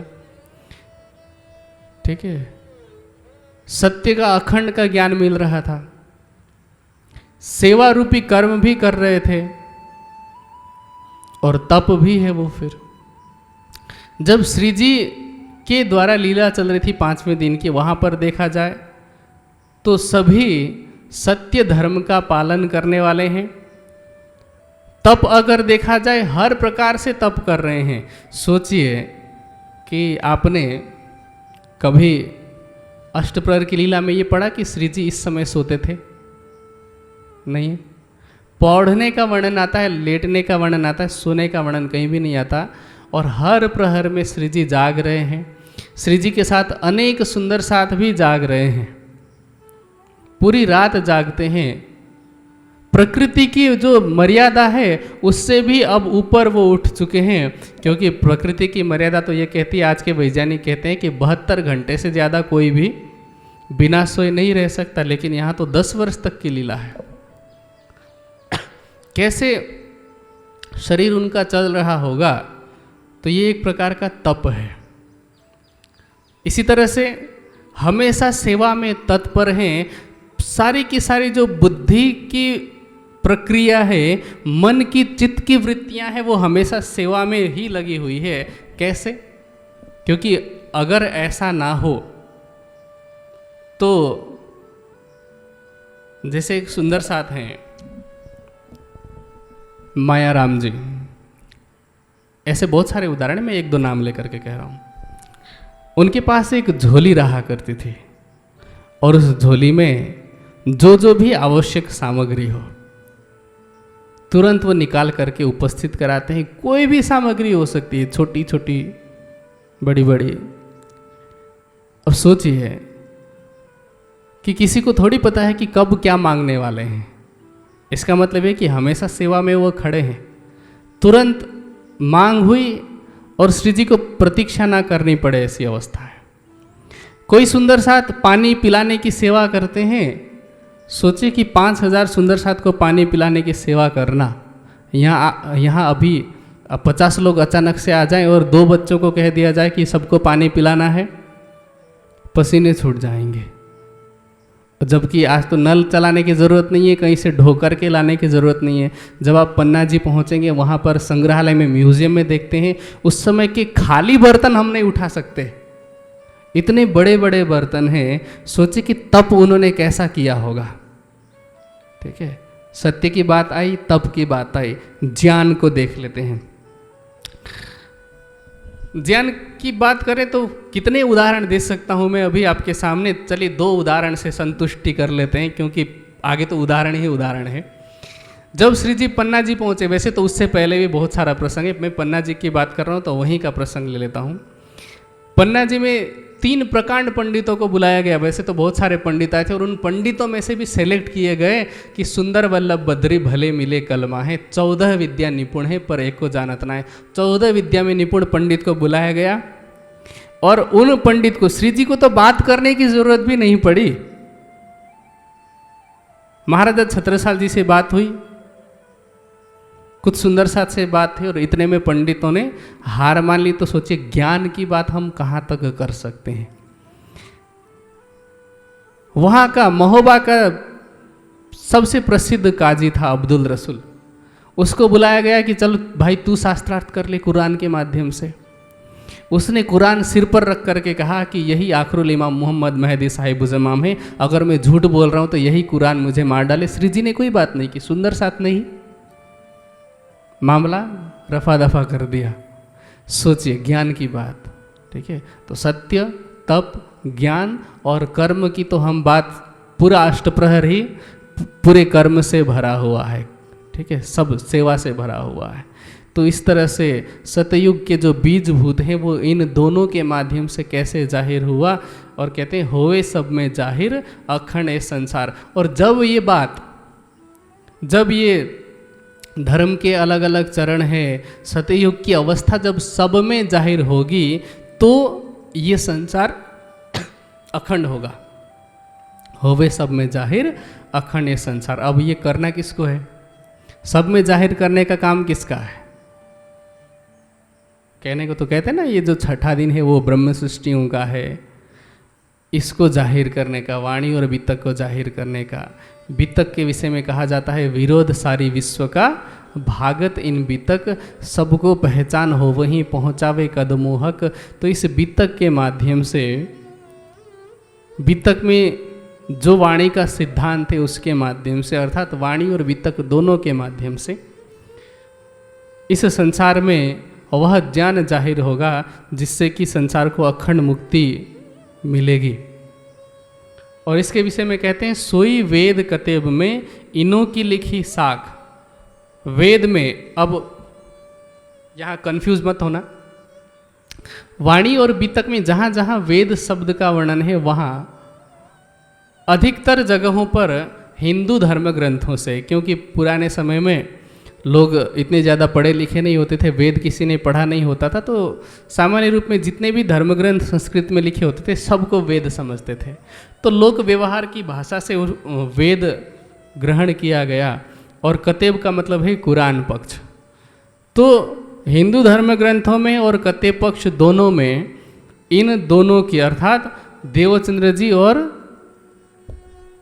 श्री प्राणनाथ जी के आने की भविष्यवाणी लिखी गई थी। भविष्यवाणी कैसे? अभी हमने भागवत की भविष्यवाणी सुनी, इसी तरह से भविष्य दीपिका में, भविष्य पुराण के अंदर ये बातें लिखी हुई है। जैसे एक दो उदाहरण मैं देता हूँ आपको कि कहा है विक्रमस्य गते अब्दे सप्तदश अष्टत्रिकम यदा तदायम सच्चिदानंदो अक्षरात् परतः परः। विक्रम संवत 1738 का समय होगा और परब्रह्म इस संसार में प्रकट होंगे। अब किसी को लग रहा होगा कि नहीं, प्रकट तो पहले हुए थे, 1735 में हुए थे, श्लोक में शायद गलत है। ऐसा नहीं है। ये जो प्रसंग चल रहा है, ये प्रसंग चल रहा है चित्रकूट में श्री जी के पहुंचने का।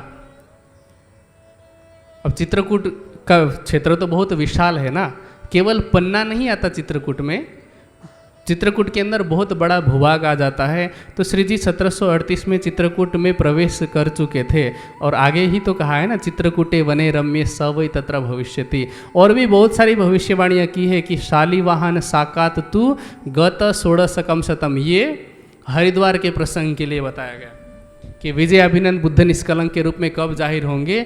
शालिवाहन शाकातु गत षोडशकम शतम जीवोद्धाराय ब्रह्मांडे कल की प्रादुर्भविष्यति। इस श्लोक में कल की शब्द है ना।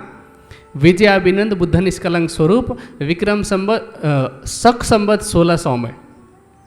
अब शक संवत और विक्रम संवत में कितना फर्क है? 135 वर्ष का। तो अब शक संवत 1600 में 135 जोड़ेंगे तो कितना होगा? 1735 में। श्री जी हरिद्वार कब पहुँचे? 1735 में। ठीक है, तो इसके लिए ये भविष्यवाणी की गई। इसी तरह से एक और भविष्यवाणी की गई कि जब श्री जी विजयाभिनंद बुद्ध निष्कलंक स्वरूप के रूप में जाहिर होंगे तो उस समय इस भारतवर्ष में मुसलमानों का साम्राज्य होगा, और मुसलमानों में भी औरंगजेब नाम तक निश्चित किया गया, दिन तक डिक्लेयर किया गया। अब इससे ज़्यादा भविष्यवाणी किसको चाहिए? इतना होने के बावजूद भी अगर कोई प्राणनाथ जी के स्वरूप की पहचान ना करे तो भविष्यवाणी क्या है कि मही तले च म्लेच्छानाम राज्य वंशः प्रवर्तते। मही कहते हैं पृथ्वी को। पृथ्वी की धरा पर म्लेच्छों का, मुसलमानों का साम्राज्य होगा, और परस्परे विरोधे च औरंगाख्यो भवेत यदा, आपस में विरोध चल रहा होगा। और राजा कौन होगा? औरंगाख्यो भवेत यदा, अर्थात औरंगजेब का शासन होगा। आपस में विरोध कैसे चल रहा था कि शाहजहां के 4 बेटे थे। औरंगजेब, सबसे बड़ा दारा शिको, औरंगजेब, शुजा और मुराद। दारा शिको दिल्ली में शाहजहां के साथ रहता था, और वो थोड़ा हमारी जो सनातन परंपरा है, हिंदू परंपरा है, विशेष रूप से दर्शन उपनिषदों पर मोहित था। इस वजह से हिंदुओं के प्रति उसका झुकाव अधिक था। औरंगजेब दक्षिण में रहता था पहले, बादशाह बनने से पहले, और बाद में भी उसका लगभग अधिकतर समय वो दक्षिण में ही बीता। दक्षिण का मतलब आज का गुजरात, महाराष्ट्र, हैदराबाद, उधर का जो क्षेत्र है वो दक्षिण में आता था, कर्नाटक वगैरह का। इसी तरह से शुजा और मुराद को बंगाल और पंजाब दिया गया था। औरंगजेब ने अब गद्दी हासिल करने के लिए बाकी 2 भाइयों को अपनी तरफ मिलाया, शुजा और मुराद को, और कहा कि देखो दारा शिको से तो अब्बा ज़्यादा मोहब्बत करते हैं और हमें तो दूर भेज रखा है, इसलिए दारा को रास्ते से हटाना है, और मैं अगर बादशाह बना तो तुम्हें भी, तुम्हारी भी तरक्की होगी। अब दोनों भाई शुजा और मुराद बंगाल और पंजाब से औरंगज़ेब के समर्थन में आ गए। फिर लड़ाई हुई, इसके विषय में बाद में जब दिल्ली का प्रसंग आएगा उसमें व्याख्या हो जाएगी। तो आपस में लड़ाई हुई, दारा सिकोह हार गया, औरंगज़ेब बादशाह बना और फिर उसने अपने ही पिता को मरवाया। लेकिन बादशाह बनने के बाद भी वो लड़ाई समाप्त नहीं हुई, कोई ना कोई विरोध कर ही रहा है। कभी हैदराबाद का निज़ाम विरोध करता है, कभी दक्षिण में शिवाजी विरोध करते हैं, कभी कोई विरोध करता है। इस तरह से आपस में लड़ाई हो रही थी और औरंगज़ेब गद्दी पर था। ऐसे समय में विजयाभिनंद बुद्ध निष्कलंक स्वरूप के रूप में श्री प्राणनाथ जी प्रकट हुए हरिद्वार के अंदर। तो इस तरह से धर्म ग्रंथों के अंदर साक्षी लिखी हुई थी। ठीक है, इसी तरह से ये तो हो गए हिंदू धर्म ग्रंथों की बात। इसी तरह से कुरान के अंदर भी इसकी भविष्यवाणी लिखी थी। उसमें ये कहा गया था कि परमात्मा फरदा रोज को, फरदा रोज कहते हैं कल के दिन आने वाले हैं। कल के दिन का अर्थ फिर क्या लगाया गया कि कुरान के अंदर ही एक आयत में कहा गया कि हिसाब किताब लगाने के लिए, समझने के लिए कि दुनिया का जो एक दिन है वो खुदा, दुनिया के जो 1000 साल हैं वो खुदा के एक दिन के बराबर और दुनिया के 100 साल खुदा के एक रात के बराबर, ऐसा कह करके संकेत दिया गया कि मोहम्मद साहब के जाने के बाद लगभग 1100 साल जब बीतेंगे तब आप हिसाब लगा करके देखिए। तो 11वीं सदी में, 11वीं सदी का मतलब हिजरी सन 11वीं में खुदा अल्लाह ताला जिसको कहते हैं मुसलमान, वो परमात्मा इस संसार में जाहिर होने वाले हैं। और उनको क्या कहा गया है कुरान में? आखिरुल इमाम मोहम्मद महदी। आखिरुल इमाम मतलब अंतिम समय का जो धर्म गुरु होगा, अर्थात जो सबको धर्म की राह दिखाने वाला होगा, जिसकी महिमा का वर्णन इस संसार के शब्दों में नहीं किया जा सकेगा, उसको कहा गया है मोहम्मद। और महदी मतलब श्रेष्ठ। तो ऐसी शोभा से युक्त वो परमात्मा जिसको हिंदू परंपरा में विजयाभिनंद बुद्ध निष्कलंक स्वरूप के रूप में पुराणों में बताया गया है, तो उनकी भविष्यवाणी कह रहे हैं, सोई वेद कतेब में इनों की लिखी साख और उपनिषद भागवत में लिखी वाणी कई भाग। उपनिषदों में, भागवत में भी अलग अलग भाषाओं में ये सब बातें लिखी गई है। कहते हैं जब को ये ब्रह्मांड तब के एह वचन, और ये वचन कब के हैं? जब से सृष्टि बनी हुई है। ठीक है, जब से ये काल माया का ब्रह्मांड है तब से उस परमात्मा के संकेत को धर्म ग्रंथों में लिखा गया। वेद में कोई भविष्यवाणी नहीं है, ये बात थोड़ा ध्यान रख लेना। कई बार सुंदर साथ कह देते हैं प्रवाह में कि वेद में ये भविष्यवाणी लिखी थी। वेदों में कोई भविष्यवाणी नहीं है। वेदों में सिर्फ परमात्मा के विषय में ज्ञान है कि परमात्मा का धाम कहाँ पर है, स्वरूप कहाँ है, लीला क्या है, वो भी संकेत में सिर्फ। भविष्यवाणियाँ हैं पुराणों के अंदर। भविष्यवाणी आपको अन्य ग्रंथों में मिल जाएंगी, लेकिन वेद में, उपनिषद में, दर्शन में भविष्यवाणियाँ नहीं है, उसमें सिर्फ ज्ञान है, संकेत है। ठीक है, तो ये सृष्टि की शुरुआत से ही ये वचन लिखे गए थे। जन्म से ले बीतक जाके सुने पतिजे मन। जन्म से लेकर के, देवचंद्र जी के जन्म से लेकर के अभी तक जो आगे बताने जा रहे हैं, उसको सुन करके हृदय में उस स्वरूप के प्रति विश्वास, ईमान, यकीन होता है, दृढ़ विश्वास होता है। ठीक है, ताके ग्रंथ भाषा मिने आप अपने किए सब। अब उस परब्रह्म की पहचान अलग अलग ग्रंथों में, अलग अलग भाषाओं में लिखी हुई है, और वो लिखवाने वाले कौन हैं? आप स्वयं परमात्मा। एक मिलाए खोल दीजिए ये वस्त पावे तब। अब ये धर्म ग्रंथों में संकेत जो अलग अलग लिखा गया है, ये वैसा ही है जैसे पजल होता है ना। पजल मतलब पहेली। ठीक है, तो पहेलियों में क्या होता है, जैसे अलग अलग टुकड़े होते हैं, सबको जोड़ने के बाद में पता चलता है ना कि ये कौन सा नक्शा बना है। उसी तरह से धर्म ग्रंथों में अलग अलग संकेत किया गया है। स्वरूप के विषय में अलग जगह मिलेगा आपको, लीला के विषय में किसी और जगह पे मिलेगा। कहने का मतलब ये है कि हमें सब पढ़ने की ज़रूरत है। ठीक है, तो इस तरह से जब हम खोलेंगे तो ए वस्त पावे तब। वस्त मतलब वस्तु, वास्तविकता, वो तब मिलेगी जब हम सभी को मिला करके। और मिलाने का काम कौन करता है? तारतम ज्ञान। तारतम्य का मतलब ही क्या होता है कि सबको मिलाकर के सामंजस्य बैठाना। तारतम्य का मतलब सामंजस्य होता है, ठीक है। कई बार लोग वही बोलचाल में वो तुकबंदी लगा करके अर्थ कर लेते हैं सुंदर साथ कि तारतम का मतलब क्या होता है। तम मतलब अंधेरा और तार मतलब तारने वाला, अंधकार से तारने वाला। शाब्दिक अर्थ इसका कुछ और है। ये तो एक भाव में अपने हिसाब से कह रहे हैं तो चलो सब ठीक है, लेकिन तारतम्य का अर्थ होता है सामंजस्य बैठाना, तालमेल बैठाना। तो धर्म ग्रंथों में जो अलग अलग जगह पर संकेत किया गया था उन सबका सामंजस्य बैठाने वाली ये वाणी है तारतम वाणी। और अब उस स्वरूप के विषय में आगे बताने जा रहे हैं कि 3 स्वरूप की बीतक जन्म से लेकर सो कहूँ आगे सैयनो ये चर्चा सब ऊपर। देवचंद्र जी के जन्म से लेकर के जो भी बीतक है आगे ब्रह्म सृष्टियों के सामने मैं वो बीतक बताने जा रहा हूँ, कहने जा रहा हूँ। और ये चर्चा ऐसा नहीं है, कोई सामान्य चर्चा नहीं है, ये चर्चा सर्वोपरि है। ये चर्चा सर्वोपरि इसका पता हमें कल पता चलेगा, क्योंकि अभी तो शुरुआत ही नहीं हुई है। सर्वोपरि कैसे है कल हम जानेंगे कि इस चर्चा के माध्यम से हमें पता चलेगा कि आध्यात्मिकता की वास्तविकता क्या है। आज इस वास्तविकता का पता न चलने के कारण लोग क्या क्या नहीं कर रहे हैं।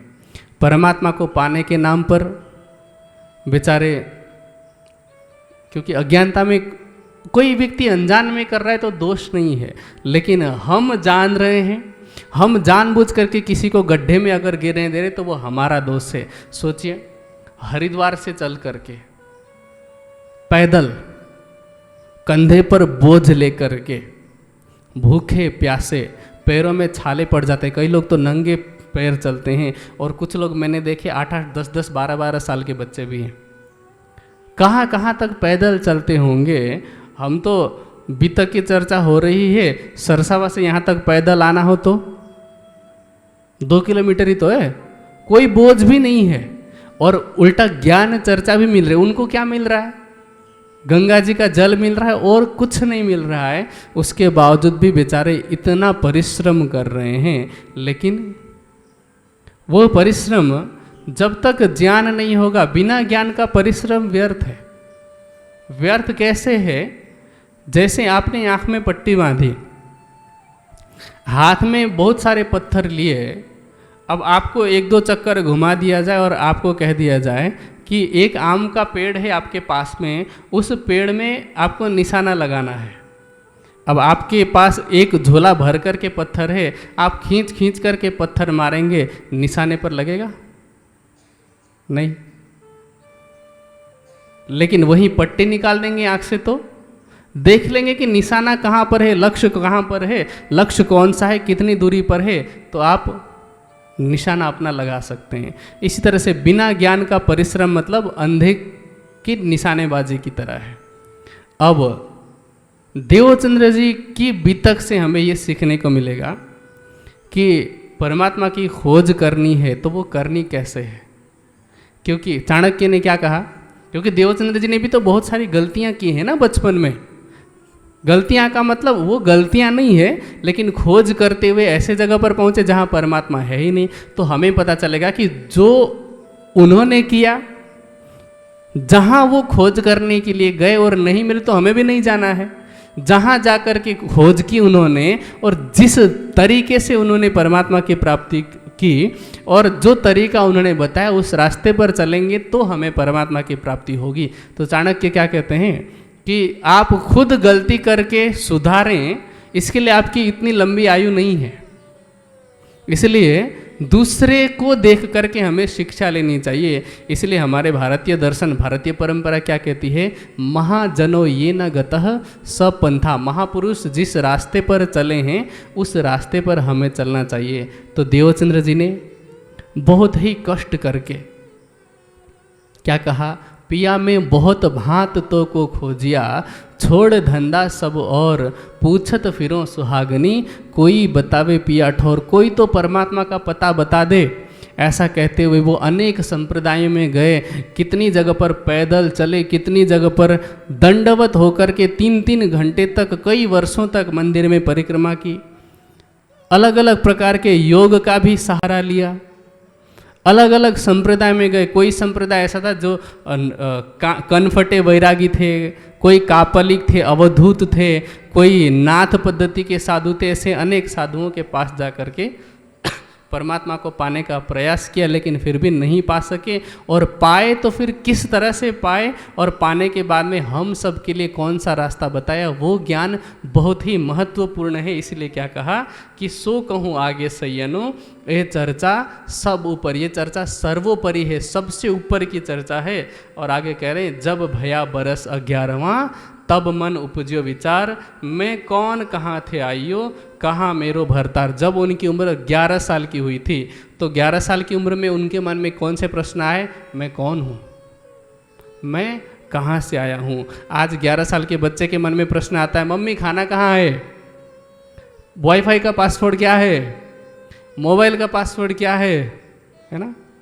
इस तरह के प्रश्न आजकल के बच्चों के मन में आते हैं। देवचंद जी के मन में क्या आया कि मैं कौन हूँ, कहाँ से आया हूँ, और मेरी आत्मा का प्रियतम कौन है, कहाँ मेरो भरतार। ये कोई सामान्य प्रश्न नहीं है, इनको कहते हैं अध्यात्म जगत के मूल प्रश्न। को अहम कुता आगतोस्मि, क च में का च में शक्ति।